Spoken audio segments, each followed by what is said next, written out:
Hi everyone, welcome to GemChem. Now today's video is on coordination chemistry part 9 video, and here we are going to deal with bonding in coordination complex. Now before starting, already 8 videos are uploaded in channel. You can watch it. I will give the link in the description box as well as I button present about this video. And in the previous video we have already dealt with the isomerism concept. So there were 2 more examples which were left, which we are going to see in this video first, then we are going to start with the bonding concept. So let us see. So if your complex has a formula like MAB, that is bidentate ligand with 2 different donor atoms, C2D2, then you have these as isomers. That is, this one is B and A are trans to D, which are same. Here A and B are trans to C, which are same. In the next case we have 1C, 1D. Since it is not symmetrical, it will have a mirror image. Same goes for this. B in this case was trans to C, here B is trans to D. And the next one is this one, where you can see the bidentate ligand has same donor atom in both the M, as a result of which this is one of the examples, and you have these isomers as follows. One is this one, another one has a mirror image of it. Now example of a purely inorganic optically active compound is this one. Today's topic of discussion, as I have told you previously, it's coordination chemistry bonding. If you are new to GemChem, do not forget to subscribe the channel and hit the bell icon for regular updates. Now let us start our today's topic. Now in bonding, we generally first require to know about the effective atomic number rule. So what is that? According to Sidgwick's theory, ligand behaves as Lewis bases, which can donate electron density to the metal center, and the metal center behaves as Lewis acid. So we can write it as ligand is L with lone pair in it, and this lone pair is being donated to metal, and this one is acting as Lewis base and this one is acting as Lewis acid.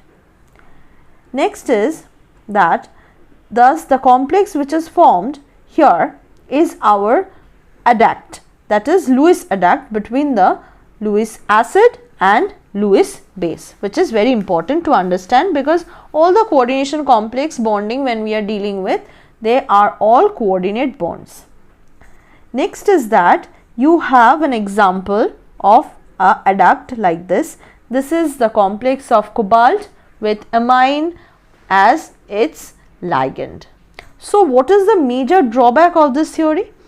This theory is genuinely dependent upon the electron donation from ligand to metal center, and we can see that there will be excessive negative charge accumulation over the metal center, and we know that any case if we have excess charge, then that center can become destabilized. So why it is accessible, why we can accommodate such huge amount of negative charge, that is not being explained by the theory of Sidgwick's.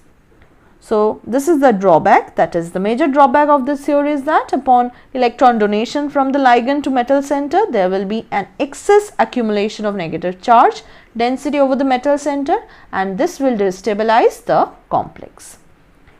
Now here we are going to see what is effective atomic number rule. So we have to find out the value of EAN, that is effective atomic number.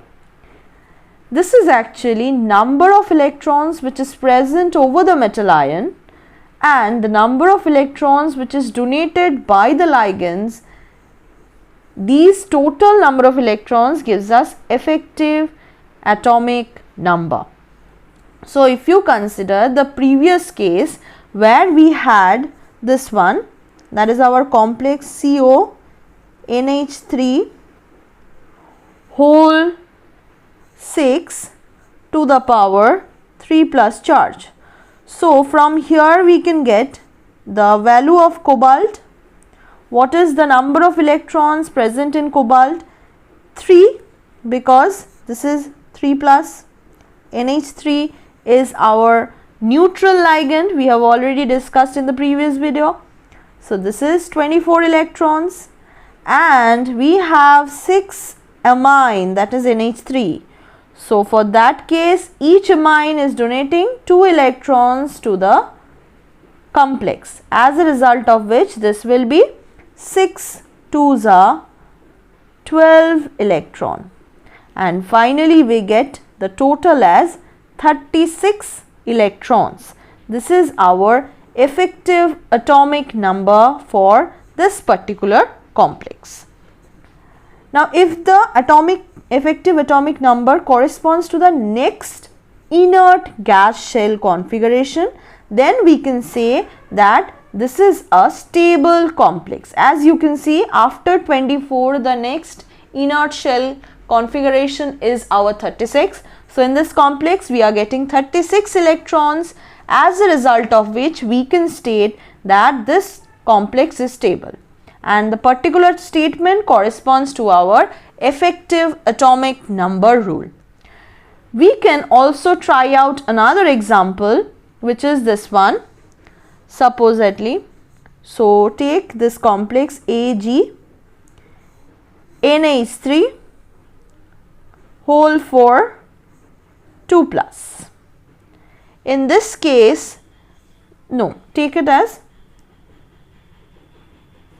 only plus. So we have from Ag 1, this becomes 46. For amine ligand we have 4 into 2, that is 8 electrons, and the total comes to be as 54 electrons, which is the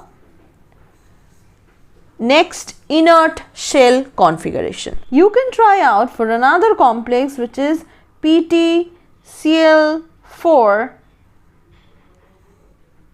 2 minus, or else you can try for PtCl6 2 minus. This both complexes you can try out to find effective atomic number and whether it is going with the rule or not. Now the major drawback is that in effective number rule, the electron count is much more complicated, and thus this effective atomic number is being replaced by 18 electron rule. So let us see what is 18 electron rule. So for any complex, if the total number of outer electrons for the neutral metal ion, outer electrons only, plus the number of electrons contributed by the ligands, that is the number of donating electrons of the ligand plus minus of the charge which is present, equals to 18, then the complex is said to be stable. So let us see with the help of a little example to understand. So first we are going to take our same complex, which is CONH3 whole 6 and 3 plus. So for cobalt, the valence shell configuration is 9 plus 6 into 2 for amine minus 3, which is present in the charge. As we know, plus in brackets minus of the charge. This comes to be as 18. So we can say that this particular complex is stable. Now if we go for another one, that is AgNH3 whole 4 plus, in this case we have 10 plus 1 plus 4 into 2 minus 1. This comes to be as 18. So we can say that this is following the 18 electron rule. Now there is important discussion, that is Aufbau principle, which we talk about is not valid for complex ion. There is an anomaly between the 3D and 4s. Aufbau principle applicable for only atom, but metal atom ions in the coordination complex, here electrons at first will fill up the 3d orbitals, then the 4s orbitals. So in case of cobalt, we will have argon and 3d 9. Now we have to know how to count the electrons in case of complexes by neutral method, and that we are going to see in the next video. So hope this was helpful. Thank you for watching. Do not forget to like, share, subscribe and comment.